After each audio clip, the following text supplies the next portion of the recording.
Hoy he hecho algo especial, a ver qué tal resulta. Bueno, yo creo que bastante bien en el primer culto, pero si no ya me decís. Un consejo que me dio Cindy el miércoles es que pusiera cara a los personajes, así que vamos a ver qué tal. He hecho un experimento, ¿vale? Si sale mal, pues bueno, vamos a hacer. Pero tantos nombres y tantas cosas, quizá ahora mismo si os pregunto quién es Aitofel, Aimaas, Simeí y todas estas cosas, pues no sabéis decirme muy bien. Mucha gente, ¿no? Es que mucha gente. Así que vamos a empezar con un poco un repaso, ¿no? Así en plan serie de Netflix anteriormente. Recordáis que por el pecado de David con Betsabé empezó a ocurrir una cascada de consecuencias, ¿verdad? Sobre todo con su familia. Hasta el punto, la consecuencia más reciente y la que nos lleva específicamente al punto en el que estamos ahora, es que su hijo Absalón ha ideado, ha preparado al milímetro, muy bien preparado, y ha llevado a cabo un golpe de estado con un rotundo éxito, hasta el punto que tenemos a David con su séquito de 600 hombres, los mismos que habían estado con él en el exilio, antes de ser rey con Saúl, en la tierra de los filisteos y en el desierto. Con sus familias habían tenido que salir pitando por el territorio de Benjamín hasta llegar a los vados del Jordán, a la orilla del Jordán, en una situación desesperada, en una situación angustiosa, en una situación muy difícil, sin comida, sin protección, con la mentalidad del fracaso, de que hemos tenido que salir, mi casa la he perdido, mi familia, ¿qué va a ser de ella? Puede ser que venga Absalón con sus tropas a matarnos en este momento. Una situación muy difícil desde todos los puntos de vista. Ahí está David a pasar la noche a la orilla del Jordán, mientras Absalón se ha hecho con el control efectivo, de hecho de una manera muy gráfica, acostándose con las 10 concubinas de David, y ahora él es el rey en Jerusalén. Él tiene el ejército, él tiene los resortes del poder, tiene la burocracia, incluso, como lo más importante, yo creo, a ojos de David, él tiene el consejo del principal consejero del rey, del hombre más sabio de todo Israel, que se llama Aitofel. Ahí lo tenemos, es un hombre muy sabio, ¿no? Y entonces, cuando David se enteró de que Aitofel estaba del lado de Absalón, él elevó una plegaria en ese momento: Señor, tuerce el consejo de Aitofel. Y cuando estaba haciendo eso, según estaba haciendo eso, apareció delante de él su amigo Usaí. Y David le dijo a Usaí: tú vuelve a Jerusalén ahora mismo, quiero que te presentes, quiero que te declares leal a Absalón y que intentes torcer el consejo de Aitofel, número 1. Y número 2, quiero que seas un topo dentro de la corte para mí. Cualquier cosa que yo necesite saber, se lo dices a los sacerdotes, que ellos se lo dirán a sus hijos, Jonatán y Aimaas, para que me avisen de cualquier cosa que ocurra, para que yo pueda estar prevenido de cualquier eventualidad, si tengo que huir o si está pasando alguna cosa importante que yo necesite saber. Así que este es el plan que había tendido David en su huida, y este es el punto en el que estamos ahora. Así que vamos a leer segundo libro de Samuel, capítulo 17. Segundo de Samuel, capítulo 17. Vamos a leer todo el capítulo y dice así: Aitofel dijo a Absalón: te ruego que me dejes escoger a 12.000 hombres, y esta noche me levantaré y perseguiré a David. Caeré sobre él cuando esté cansado y fatigado, le infundiré terror y huirá todo el pueblo que está con él. Entonces heriré al rey solamente, y haré volver a ti todo el pueblo. El regreso de todos depende del hombre a quien buscas. Después todo el pueblo estará en paz. Y el plan agradó a Absalón y a todos los ancianos de Israel. Entonces Absalón dijo: llama también ahora a Usaí Arquita y escuchemos lo que él tiene que decir. Cuando Usaí vino a Absalón, este le dijo: Aitofel ha hablado de esta manera, ¿llevaremos a cabo su plan? Si no, habla. Y Usaí dijo a Absalón: esta vez el consejo que Aitofel ha dado no es bueno.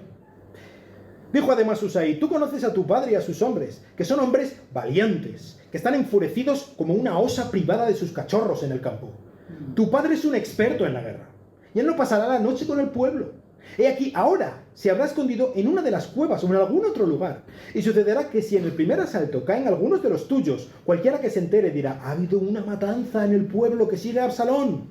Y aún el valiente, cuyo corazón es como el corazón de un león, se desanimará completamente. Pues todo Israel sabe que tu padre es un hombre poderoso y que todos los que están con él son valientes. Pero yo aconsejo que todo Israel se reúna contigo, desde Dan hasta Beerseba, abundantes como la arena que está a la orilla del mar, y que tú personalmente vayas al combate. Iremos a él en cualquiera de los lugares a donde se encuentre, y descenderemos sobre él como cae el rocío sobre la tierra. Y de él y de todos los hombres que están con él no quedará ni uno. Si se refugia en una ciudad, todo Israel traerá sogas a aquella ciudad y la arrastraremos al valle hasta que no se encuentre en ella ni una piedra pequeña. Absalón y todos los hombres de Israel dijeron: el consejo de Husai arquita es mejor que el consejo de Ahitofel, pues el Señor había ordenado que se frustrara el buen consejo de Ahitofel para que el Señor trajera calamidad sobre Absalón. Dijo después Husai a los sacerdotes Sadoc y Abiatar: este es el consejo que Ahitofel aconsejó. Esto es lo que Ahitofel aconsejó a Absalón y los ancianos de Israel, y esto es lo que yo he aconsejado. Ahora pues, enviad inmediatamente y avisad a David, diciendo: no pases la noche en los vados del desierto, sino pasa al otro lado sin falta, no sea que el rey y el pueblo que están con él sean destruidos. Y Jonatán y Ahimaas aguardaban en En-Rogel. Una criada iría a avisarles a ellos, que irían a avisar al rey David, porque no debían verse entrando a la ciudad. Pero un muchacho los vio y avisó a Absalón. Así que los dos salieron rápidamente y fueron a la casa de un hombre que estaba en Baurín, que tenía un pozo en su patio, al cual descendieron. Y tomando la mujer una manta, la extendió sobre la boca del pozo y esparció grano sobre ella, de modo que nada se notaba. Entonces los siervos de Absalón fueron a la casa de la mujer y dijeron: ¿dónde está Ahimaas y Jonatán? Y la mujer les dijo: ellos han pasado al arroyo. Buscaron y al no encontrarlos, regresaron a Jerusalén. Sucedió que después que se habían ido, salieron del pozo y fueron y dieron aviso al rey David, diciéndole: levantaos y pasad a prisa a las aguas, porque así Ahitofel ha aconsejado contra vosotros.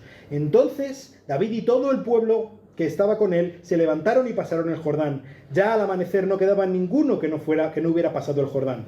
Viendo Ahitofel que no se había seguido su consejo, aparejó su asno, se levantó y se fue a su casa, a su ciudad, puso en orden su casa y se ahorcó. Así murió y fue sepultado en la tumba de su padre. Llegando David a Mahanaim, Absalón pasó el Jordán, y con él todos los hombres de Israel. Absalón nombró a Amasa, jefe del ejército, en lugar de Joab. Amasa era hijo de un hombre que se llamaba Itra, israelita, el cual se había llegado a Abigail, hija de Naas, hermana de Sarbia, madre de Joab. Y acampó Israel con Absalón en la tierra de Galaad. Cuando David llegó a Mahanaim, Sobi, hijo de Naas de Rabá, de los hijos de Amnón, Maquir, hijo de Amiel de Lodebar, y Barzilai Galaadita de Rogelim, trajeron camas, copas, vasijas de barro, trigo, cebada, harina, grano tostado, habas, lentejas, semillas tostadas, miel, cuajada, ovejas y queso de vaca para que comieran David y el pueblo que estaba con él. Pues decían: el pueblo está hambriento, cansado y sediento en el desierto. Vamos a orar. Señor, muchas gracias por esta porción de tu palabra. Muchas gracias porque tú nos ayudas a ver otra vez más como tú contestas a las oraciones, como tú eres un Dios fiel. Podemos confiar en ti, podemos descansar en ti. Te pido que tú nos ayudes en el día de hoy a tomar buenas decisiones, que tú nos ayudes a tener en más estima a nuestro Señor Jesucristo, a confiar más en Él, Dios, y que tú nos ayudes a ser más como Él. Te lo ruego en su nombre. Amén. Pues David está acampado al lado del Jordán. Y como decíamos, David está en una situación de extrema vulnerabilidad. Es, desde luego, la peor de las situaciones que podría darse para David. Y Ahitofel lo sabe. Ahitofel es el consejero número 1.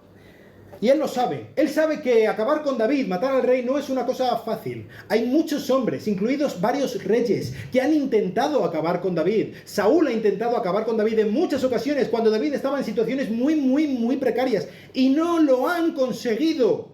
Esta ocasión que tiene ahora mismo Absalón es una ocasión que se presenta una sola vez. Así que hay que aprovecharla en ese mismo instante y no andar con medias tintas. Así que él le expone el consejo, el plan que él tiene a Absalón. Y de nuevo, como ocurrió en el capítulo anterior, el plan de Ahitofel es un plan sencillo y en su sencillez radica su fuerza y su éxito. Es un plan para aprovechar la situación de David y es un plan para aprovechar los recursos que ellos tienen. Y este plan está enfocado en 3 aspectos muy importantes. ¿Cuál es el primer aspecto? El primer aspecto es una fuerza abrumadora. Recordáis que David tiene, pues, 600 hombres, que sepamos. Quizá hay alguno más. Probablemente nos lleguen a 1000 hombres, soldados que tengan. Aparte de eso, sí, familias y mujeres y niños, ancianos. Pero soldados, tiene 600. Sí, muy buenos soldados, soldados de élite. Estamos de acuerdo. Pero es un número limitado de hombres. Así que le dice Aitofel, dame 12.000 hombres. 20 veces más de lo que tiene David. Y esta fuerza tan grande hará que sus números, que su poder quede en nada, porque nosotros tendremos la posibilidad de perder a muchos hombres sin que eso se note, porque somos muchísimos más que ellos. Además, piensa en el efecto psicológico que tiene. Ahora mismo, ellos están en una situación muy precaria, ellos están esperando que no pase nada, no tienen nada preparado, y nosotros caeremos sobre ellos, tantísimos hombres, contra tan pocos, en una situación tan difícil. Hará que sus hombres, en cuanto vean la que se les viene encima, huyan despavoridos, por sus vidas, por las de sus familias. Y no solamente esto, al ser muchos más, podemos rodearlos y asegurarnos de que el rey no escape. El segundo punto de esta estrategia es el efecto sorpresa. Y es que Aitofel dice, vamos a por ellos hoy mismo, esta noche. Vamos a caer sobre el rey, lo vamos a aplastar, sin que tenga oportunidad de rehacerse, sin que tenga oportunidad de presentar defensa, de esconderse, de jugar alguna de sus tretas. No, vamos a caer sobre él en este mismo instante y va a morir el rey ahora mismo. Y el tercer punto es un objetivo limitado, porque solamente tenían que matar a un hombre. A mí me da igual los demás, me da igual Itaí, el de Gat, me da igual Joab o todos sus hombres grandiosos y poderosos. No. Tenemos que identificar dónde está David y caer con todo sobre él. En el momento en el que David haya muerto, se ha acabado la guerra. Punto. No hay nada más. Porque nadie más va a reclamar el trono. Tu único enemigo es David. Así que caemos sobre él, lo matamos, a los demás incluso podemos perdonarlos. No tiene por qué haber mayor matanza de la necesaria. Solo tenemos que matar al rey. Punto. No hay nada más que tengamos que hacer. Parecía un plan bien trabado, ¿no? Bien pensado. Y pues a Absalón le gustó el plan. Muy bien. Vamos a hacer este plan. Pero antes me gustaría escuchar la opinión de mi amigo Usaí. Y esta fue la ocasión que Dios presentó delante a Usaí para poder llevar a cabo, cumplir la oración que David había hecho y llevar a cabo la orden que el rey le había dado de torcer el consejo de Aitofel. Y yo supongo que en el momento en el que Absalón estaba presentando el plan de Aitofel a Usaí, el consejero, el topo que David había metido ahí, en ese momento Usaí, sus neuronas iban a 1000 por hora, pensando de qué manera, madre mía, tengo que ayudar a mi amigo, tengo que ayudarlo. Pero si yo sencillamente digo que el plan no es bueno, tengo que, número 1, dar razones por las cuales el plan no es bueno, y número 2, presentar un plan mejor, que teóricamente permita matar a David, pero que realmente le ayude a sobrevivir. Entonces, Usaí, llevó a cabo un discurso magistral, espléndido. Debería estudiarse en clases de retórica.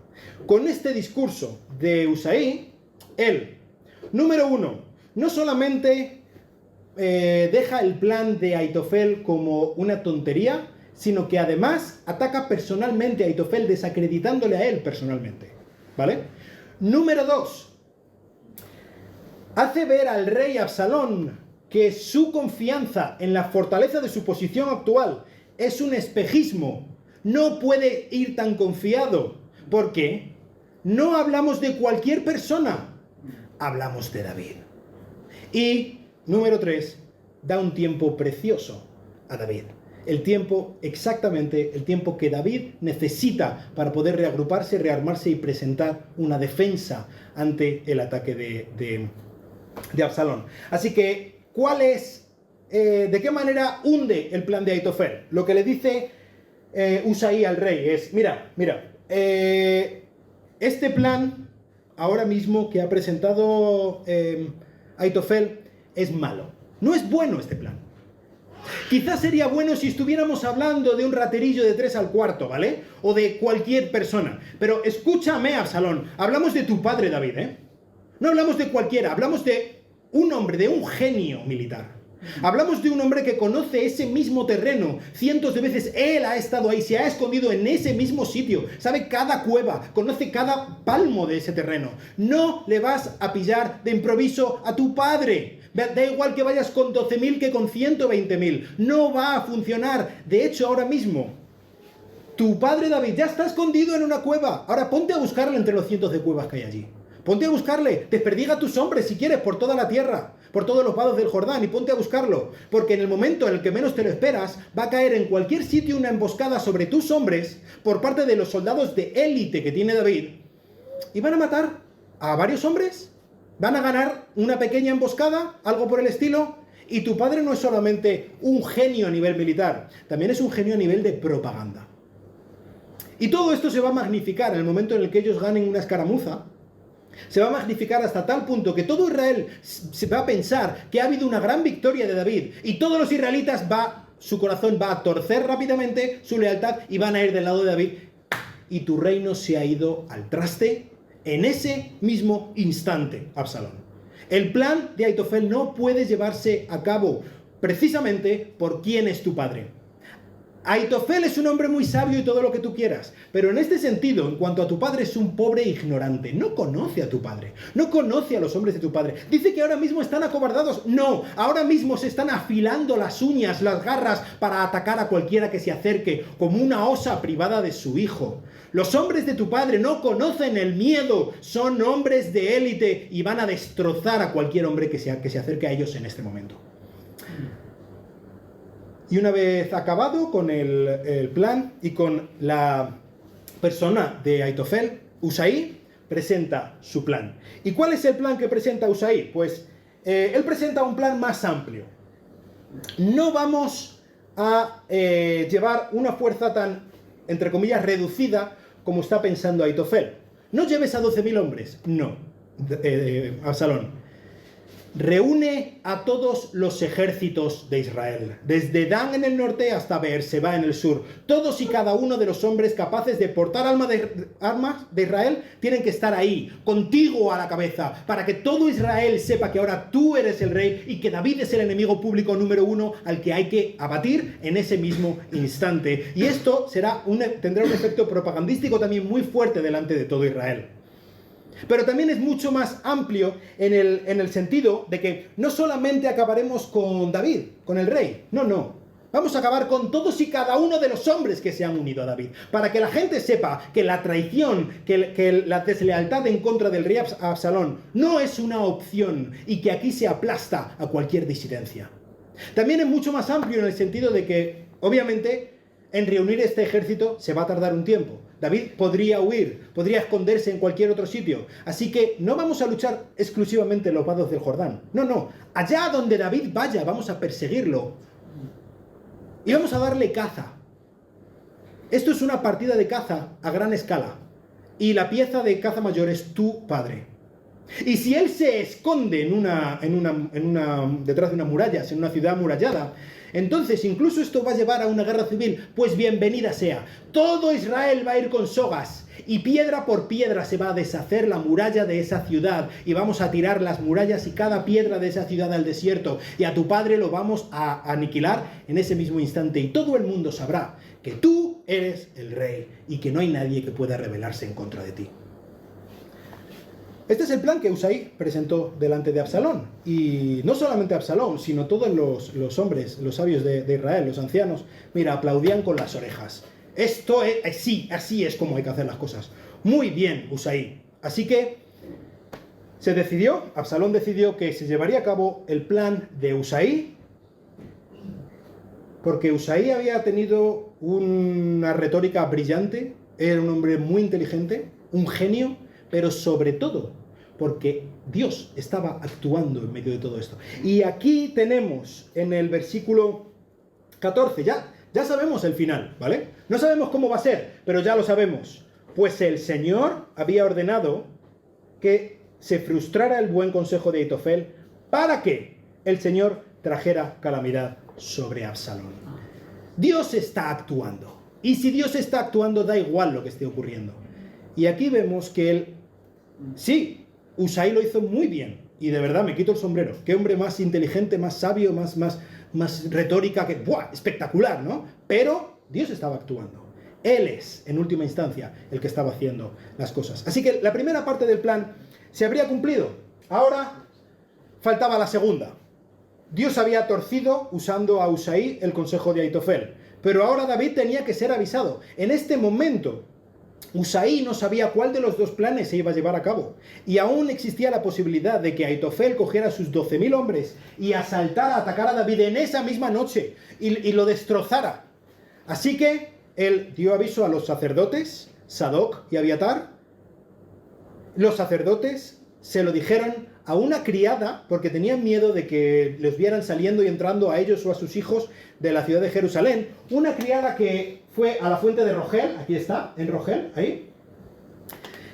Y la criada, pues supongo que alegaría que iba por agua o alguna cosa por el estilo. Y entonces allí se vería, allí estaban esperando Jonatán y Ahimaas, como los espías que llevarían a cabo, llevarían la información a David. Y muy bien todo, pero hubo un problema en este plan. Y es que alguien, dice un muchacho, probablemente algún vigía, algún soldado desde la muralla, vio algo extraño. Y vio que una mujer salía de la zona donde estaba el tabernáculo y salía hacia la fuente. Y quizás se paró a mirar y vio que allí se paraba a hablar con dos hombres. Dos hombres. ¿Quiénes son?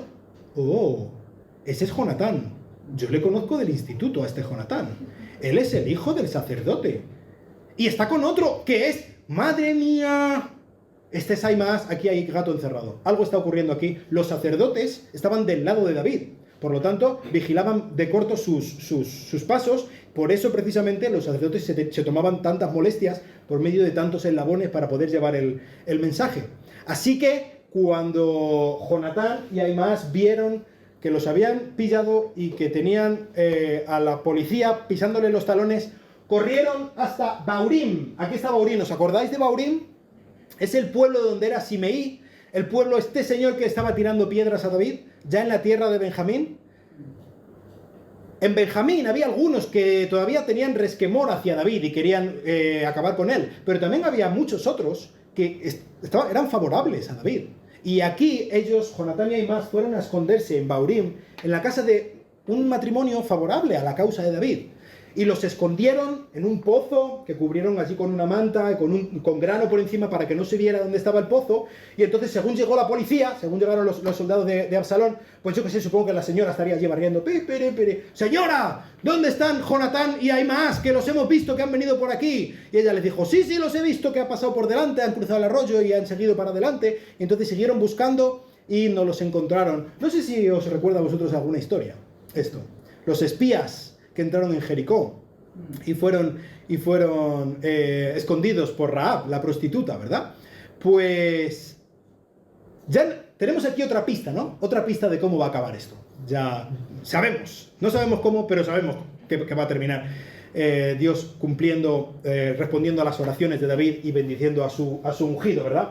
Entonces, una vez que hubo pasado el peligro, en este momento los dos hombres fueron corriendo del lado de David y le avisaron de qué es lo que estaba ocurriendo. Quizá esa misma noche iba a caer sobre ellos los hombres al mando de Ahimaas, una fuerza contra la que ellos sencillamente no podían luchar. Así que estaban cansados, estaban apenados, estaban nerviosos, pero en ese mismo momento no pudieron descansar. Niños, ancianos, hombres, con carros y con todo lo que tuvieran, tuvieron que pasar el Jordán. Estuvieron toda la noche cruzando el Jordán, hasta que al amanecer no quedaba un solo hombre al occidente del Jordán. Y ahora sí, David, al oriente del Jordán, estaba en el exilio. David volvía oficialmente a estar en el exilio. Y David fue a refugiarse a Mahanaim. Ahí tenemos Mahanaim. No sé si os suena. Mahanaim. Cuando David estuvo luchando contra la casa de Saúl, contra el hijo de Saúl, Isboset, ¿os acordáis? Su capital era Mahanaim. Y ahora David va a refugiarse allí mismo. ellos están a favor ahora de la causa de David. Y en un sentido, hay algo que nos está hablando de algo que ocurrirá en el futuro. Fijaos, Judá, más específicamente su rey, David, cruza el Jordán hacia el este por el pecado del rey, por el pecado de Judá, para ir a parar a la capital de un reino enemigo. Esto es exactamente lo que ocurrirá en el siglo VI, cuando el rey davídico Joacim será llevado al cautiverio por Nabucodonosor para ir a Babilonia, a la capital de un rey enemigo. Entonces, en un sentido, ya estamos viendo qué es lo que va a ocurrir en el futuro. Muchas veces pasan estas cosas en la Biblia. Y allí se refugia David en Mahanaim, mientras que Absalón reúne a su gran ejército y él pone su campamento en Galaad, muy cerca, como veis, uno del otro. ¿Y cómo David va a contrarrestar el gran ejército, el inmenso, ingente ejército que traía Absalón? Pues David no está solo. De hecho, algunos de sus más fieles aliados están a este lado del Jordán, al lado este del Jordán. Recordad que por las muchas guerras que David ha librado y ha vencido, hay muchos hombres que le deben favores y que son partidarios a David, a este lado del Jordán. ¿Cuáles son algunos? Aquí tenemos tres ejemplos de aliados, probablemente haya muchos más, pero aquí quizá nos habla de los más poderosos, los más influyentes de los aliados que tuvo David en este momento. Y aquí tenemos a estos tres. El primero es Sobi. Aquí lo tenemos. El señorito moreno, ahí está. ¿Quién es este Sobi? Pues Sobi es hijo de Naas, de Rabá, de los hijos de Amnón, de Amón. Es amonita. Rabá es la capital de los amonitas. Naas, el padre de Sobi, era aliado de David. De hecho, cuando Naas murió, no sé si recordáis, David envió emisarios suyos para dar el pésame a su hijo Anún. Y Anún fue el momento en el que les rasuró media barba, les cortó la ropa a la altura de la cintura, humilló a los emisarios de David porque quería declararle la guerra a David. Y David recogió el guante y preparó la guerra y fue y tomó Rabá y luchó después contra los arameos en el norte. Quizá David, a consecuencia de todo esto, puso al hermano de Anún, que es Sobi, como rey sobre Rabá, como consecuencia de haber derrotado a su hermano. Y ahora David tenía un gran aliado que era ni más ni menos que la nación de Amón. Estaba del lado de David y podían ayudarle en este momento de necesidad. Este es el aliado número 1. ¿Cuál es el aliado número 2? Aquí tenemos a Maquir de Lodebar. Ahí está Lodebar.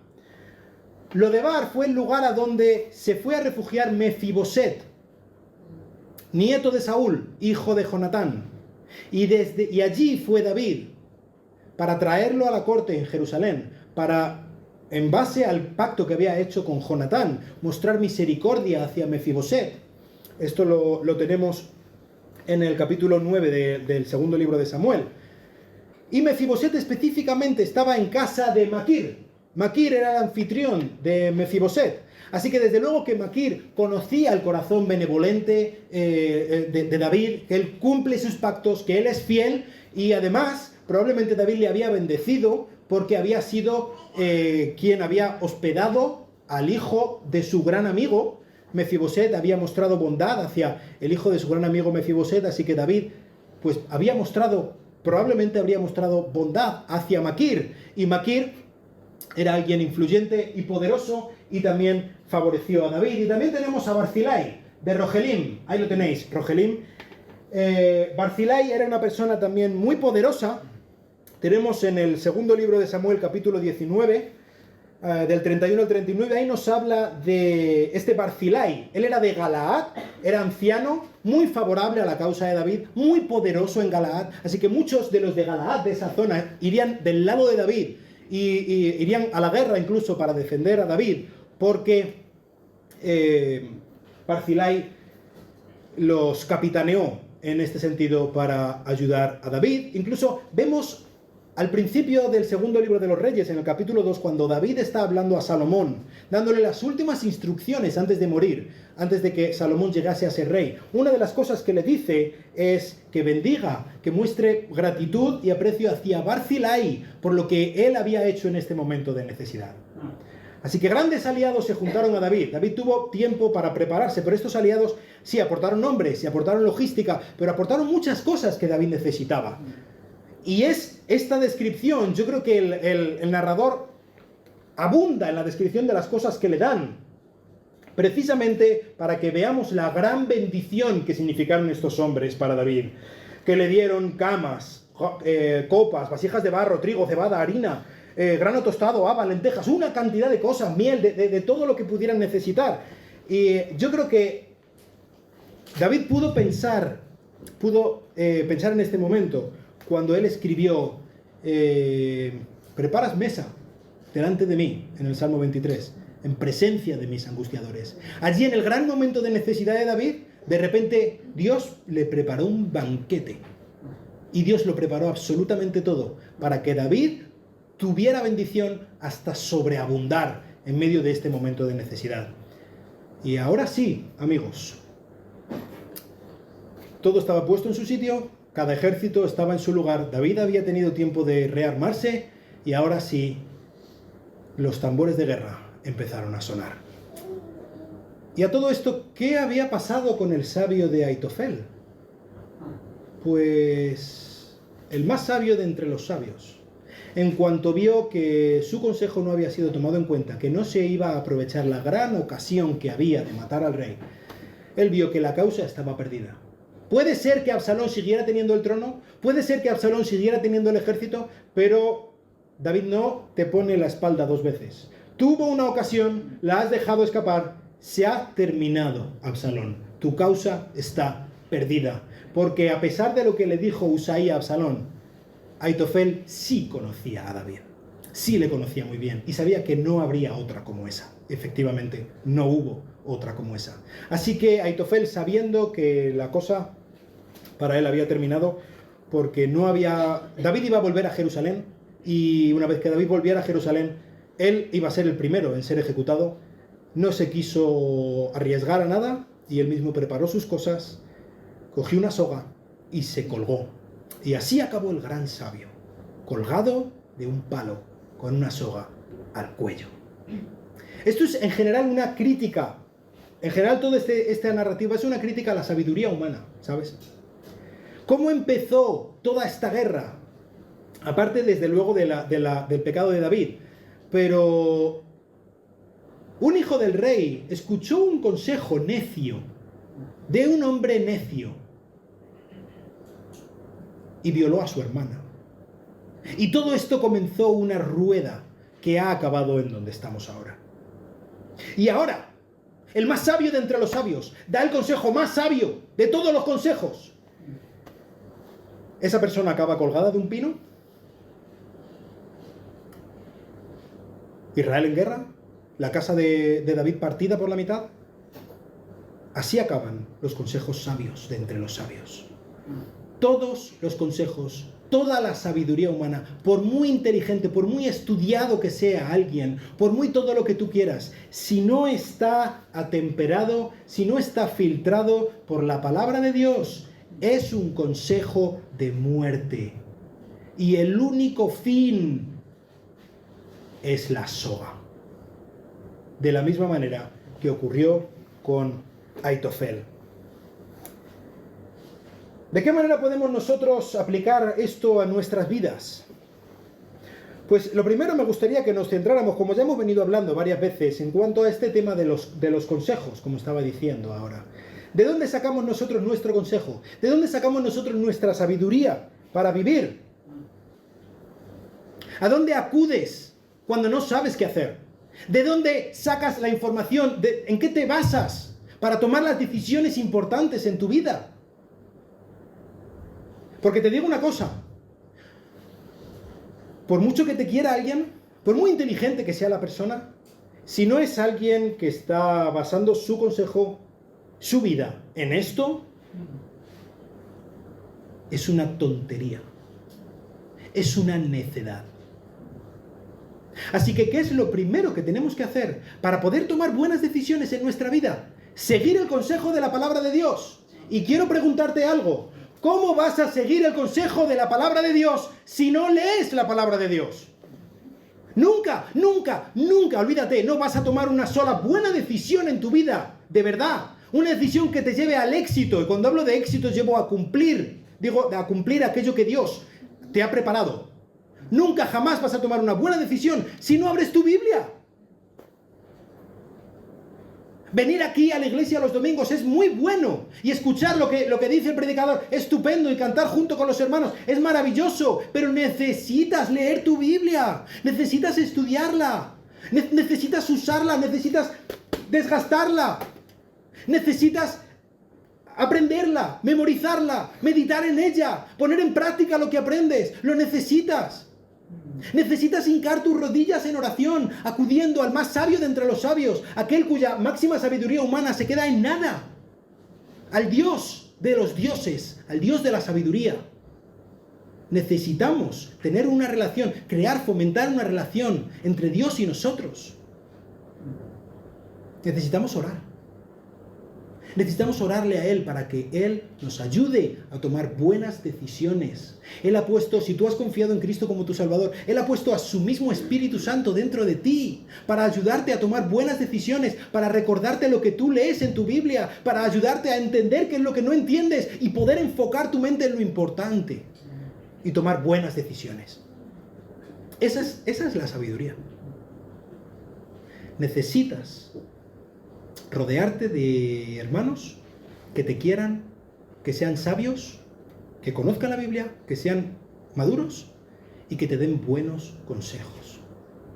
Lo necesitas tú, lo necesito yo. Eso es lo que nosotros necesitamos para tomar buenas decisiones, para ser quienes debemos ser. ¿A dónde llevó a Aitofel toda su sabiduría? A la soga. A la soga. De hecho, si te pones a pensar, hay bastantes equivalentes, similitudes entre Aitofel y Judas. Judas también traicionó al hijo de David. David se enteró en el Monte de los Olivos de la traición de Aitofel. Judas traicionó a Jesús en el Monte de los Olivos, en el mismo lugar. Y al final los dos acabaron igual, colgando de una soga. ¿Sabes una cosa? Si nosotros estamos siguiendo la sabiduría, la más sabia, lógica, todo lo que tú quieras, de las sabidurías humanas, es muy normal que acabemos colgando de una soga. Porque no hay esperanza fuera de Cristo. No hay ninguna esperanza. Y si nosotros estamos intentando analizar nuestras vidas y sacamos de la ecuación a Dios, ha ocurrido a mucha gente a lo largo de la historia, nada tiene sentido. Y creo que es algo lógico, en el sentido humano, incluso en pensar en la soga, pensar en el suicidio, cuando te das cuenta de verdad que nada tiene sentido, que todo es una vanidad de vanidades, todo lo que hay debajo del sol. Pero ¿sabes? Eso es una mentira. Da igual la situación en la que estés. Necesitas a Cristo y Cristo está ahí. Incluso aunque veas que no hay ninguna luz a tu alrededor. Incluso aunque parezca que se han acabado todas las esperanzas, todos los sueños para el futuro se han arruinado y ahora mismo lo único que tienes a tu alrededor es un desierto como el que se encontraba David camino del exilio. Aunque parezca que no hay nada a lo que agarrarse y no veas la luz al final del túnel, sí está la luz. Y no está al final del túnel, está justo a tu lado. Se llama Jesucristo y Él está con los brazos abiertos esperando que acudas a Él en este mismo instante. Incluso aunque lo que estés soportando sean las consecuencias de tus propios actos, incluso aunque lo que estés soportando sea algo injusto en lo cual tú no has tenido nada que ver, pero estás sufriendo injustamente, necesitas a Jesús.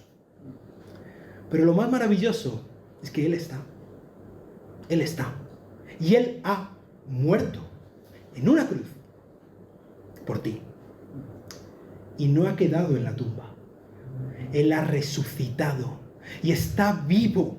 Y está a tu lado. Y está con la mano abierta, esperando para que tú acudas a Él. Y no hay absolutamente nada que pueda evitar que Él te agarre en su mano, te aferre con fuerza y dé un nuevo sentido a tu vida si tú decides acudir a Cristo ahora mismo. Ese es nuestro Salvador. Él no mirará tus pecados pasados. Él no va a mirarte el currículum. Él lo único que espera es un corazón arrepentido que acuda a Él, que se rinda delante de Él y que le diga: Señor, sálvame. Antes hablaba de que necesitamos orar. Y sí, necesitamos orar, porque es algo que necesitamos para nosotros, porque Dios está interesado en nuestro corazón. Él quiere cambiar nuestro corazón mucho más que nuestras circunstancias. Pero ¿sabes algo también que ocurre con la oración? Dios escucha y Dios responde. ¿Te lo puedes imaginar? El Dios del cielo, el creador de las galaxias, que con una sola palabra de su boca se creó el universo, cada átomo de cada célula de tu cuerpo. Él lo sostiene con el poder de su palabra. Y ese mismo Dios tiene su oído inclinado a lo que tú le digas. Él te escucha y Él quiere bendecirte. Pero muchas veces nosotros lo tomamos solamente con ese prisma. Tenemos que cambiar un poco el prisma. Aquí tenemos a Maquir, tenemos a Barzilai, tenemos a Sobi, tenemos desde luego a Usaí, que ellos fueron en sí mismos contestaciones a oraciones de David. Ellos no se limitaron a ser bendecidos por Dios, sino que ellos quisieron ser de bendición para otros. Incluso cuando ellos estaban contestando las oraciones de David, como deja claro el narrador en el versículo 14, el Señor había ordenado que se frustrase el buen consejo de Ahitofel. Incluso en el momento en el que ellos estaban siendo de bendición para otros, ellos sabían que si lo podían estar haciendo es porque Dios estaba actuando por medio de ellos. ¿Te acuerdas qué es lo que Dios le dijo a Abraham? Te bendeciré y serás bendición. Si Dios nos bendice, si Dios nos da, si Dios ha mandado a su Hijo Jesucristo a morir por nosotros, una de las razones es para que nosotros seamos contestaciones a las oraciones de otros. Y muchas veces nos enfocamos tanto en que Dios me dé, y en que la iglesia me dé, y en que reciba bendiciones, y es bueno, y Dios nos bendice, y Dios nos da, y Dios es generoso. Pero sabes, en medio de su generosidad, David mismo dijo: mi copa está rebosando. Nuestra copa está rebosando de tantas bendiciones que Dios nos ha dado. Ahora es nuestro momento de dar un paso adelante, dejar de enfocarnos en nuestro ombligo y empezar a mirar de qué manera yo puedo ser una bendición para otros. ¿Y de qué manera yo puedo ayudar a las personas que lo necesitan? Quizá económicamente, sí, pero quizá hablando con ellos, quizá escuchándolos en medio de su necesidad, mirándoles a los ojos y decirle: te quiero. No estás solo en medio de todo esto, orando por ellos. Tú puedes ser una bendición para otros y no, ¿sabes? No hace falta ninguna cualificación especial para ser una bendición para otros. Solamente hace falta tener la mirada abierta y buscar maneras de ser bendición. Eso es a lo que Dios nos llama. Si tú has puesto tu confianza en Jesucristo, has sido bendecido mucho más allá de lo que jamás hubieras podido imaginar. De hecho, yo creo que pasaremos la eternidad y ni siquiera rascaremos un poco de la superficie de todas las grandes bendiciones que Dios nos ha dado y nos seguirá dando. Ahora nosotros tenemos que dar un paso adelante y decirle: heme aquí, envíame a mí. Yo quiero ser una bendición. Rogarle a Dios sí que nos bendiga. ¿Sí? No hay nada malo en pedirle que nos bendiga, pero que nos bendiga para bendecir a otros. Que Él nos ayude a que nosotros que hemos recibido la luz del mundo, que es Jesucristo, ahora nosotros ser la luz del mundo para otros. Nosotros que hemos recibido la vida, ahora nosotros dar la vida por otros. A eso es a lo que Dios nos llama a nosotros. Me gustaría que en esta mañana pudiéramos pararnos a reflexionar en todas las grandes bendiciones que Dios nos ha dado. Que te pares, que pienses, que medites. Al lado de lo que yo merezco qué es lo que Dios me ha dado.